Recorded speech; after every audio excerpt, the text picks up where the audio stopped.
Hello guys. तो आज का हमारा टॉपिक है जैसा कि टिम्बर। तो टिम्बर्स के बेसिकली हम प्रीवियस लेक्चर या पिछले लेक्चर में पढ़ चुके थे कि टिम्बर क्या होता है, किस प्रकार का होता है। तो आज हम बेसिकली टिम्बर्स के जो टाइप्स होते हैं हम उनके बारे में बात करेंगे। तो हमारे जो टिम्बर्स के टाइप्स होते हैं वो 2 टाइप्स के होते हैं। एक तो एंडोजीनियस और एक्सोजीनियस, यानी कि बहिजात वृक्ष और अंतर्जात वृक्ष। तो अगर हम एक्सोजीनियस ट्रीज की बात करें या बहिजात वृक्ष की बात करें तो वे वृक्ष जिनकी जो ऊंचाई के साथ साथ मोटाई, जिनके ऐसे वृक्ष होते हैं बहिजात वृक्ष जिनकी ऊंचाई तथा मोटाई, जो तने की मोटाई होती है वो एक साथ बढ़ते हैं तथा तने में वृद्धि अंदर से बाहर की ओर होती है। यानी कि जो तने में वृद्धि है अगर आपका ये है तो ये अंदर से बाहर की ओर होता है। यानी कि अगर हम यहाँ पर दिखाना चाहें तो ये इंटरनल सरफेस है, यहाँ से यहाँ की तरफ होती है। इस टाइप के जो वृक्ष होते हैं उनको हम क्या कहते हैं, बहिजात वृक्ष बोलते हैं। इसका तना जो है अगर हम बात करें तो प्रति वर्ष जो है प्रति वर्ष वृद्धि करता है। और इंजीनियरिंग कार्यों में हम जो हमारे इंजीनियरिंग में जितने भी कंस्ट्रक्शन, जो बुक के कंस्ट्रक्शन होते हैं उनमें हम जो भी यूज करते हैं वो हम बहिजात वृक्ष का ही यूज करते हैं। फॉर एग्जाम्पल बहिजात वृक्ष के लिए जैसे आपने सागौन देखा होगा, शीशम देखा होगा, साल देखा होगा और पीपल देखा होगा इत्यादि। अगर हम बात करें अंतर्जात वृक्ष की या एंडोजीनियस ट्रीज की तो ऐसे वृक्ष जो खाली ऊंचाई में बढ़ते हैं परंतु मोटाई में बाहर से अंदर की ओर बढ़ते हैं और इनके जो बढ़ने की आकृति होती है वो बहुत कम तथा एक कट्स के रूप में होती है।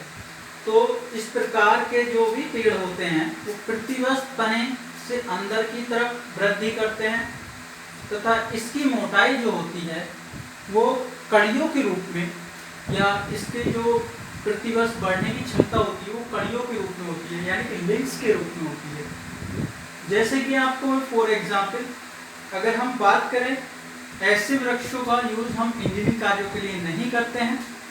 तो अगर मैं फॉर एग्जांपल से आपको समझाना चाहूँगा, जैसे आपने बांस देखा होगा तो बांस जो बढ़ता है तो आपने देखा होगा जब वो बढ़ता है तो उसमें लिंक्स के थ्रू बढ़ता है और उसमें अंदर खोखला भी होता है।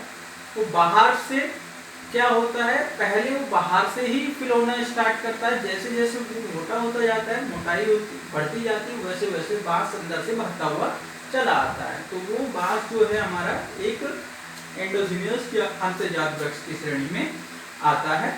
अगर हम बात करें खजूर होता है हमारा, नारियल होता है, एक ताड़ का वृक्ष भी इसके अंतर्गत आता है। अब हमारे टिम्बर्स को व्यावसायिक कार्यों के लिए, यानी कि अगर हम टिम्बर्स की पहचान करें कि कौन सा टिम्बर्स किस टाइप का है, तो व्यावसायिक कार्यों में जो है प्रकाश की, यानी टिम्बर की सही व्यावसायिक पहचान के लिए कटी हुई सतह पर स्केच लगा दी जाती है और उस स्केच के जरिए हम निरीक्षण करते हैं कि इसकी हार्डनेस कैसी है, इसके सरफेस की हार्डनेस कैसी है, ये इससे ही इसका अनुमान लगाया जाता है। अब जैसे कि मैंने बताया था हमारा नेक्स्ट टॉपिक है सीजनिंग ऑफ टिम्बर। तो सीजनिंग ऑफ टिम्बर का मतलब होता है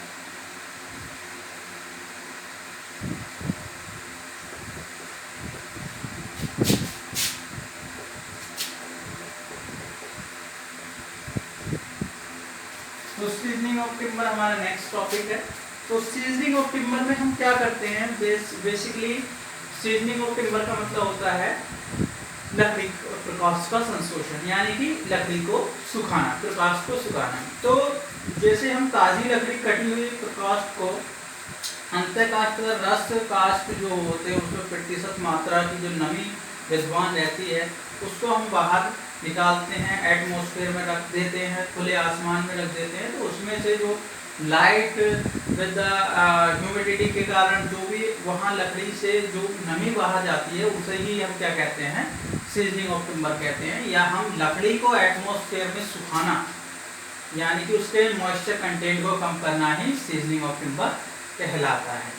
तो अब सीजनिंग ऑफ टिम्बर्स के मेथड्स, बहुत मेथड्स होते हैं, तो उन मेथड्स को हम नेक्स्ट लेक्चर में डिस्कस करेंगे। तो आज के लिए इतना ही। Okay, thanks, stay tuned my next video tutorial.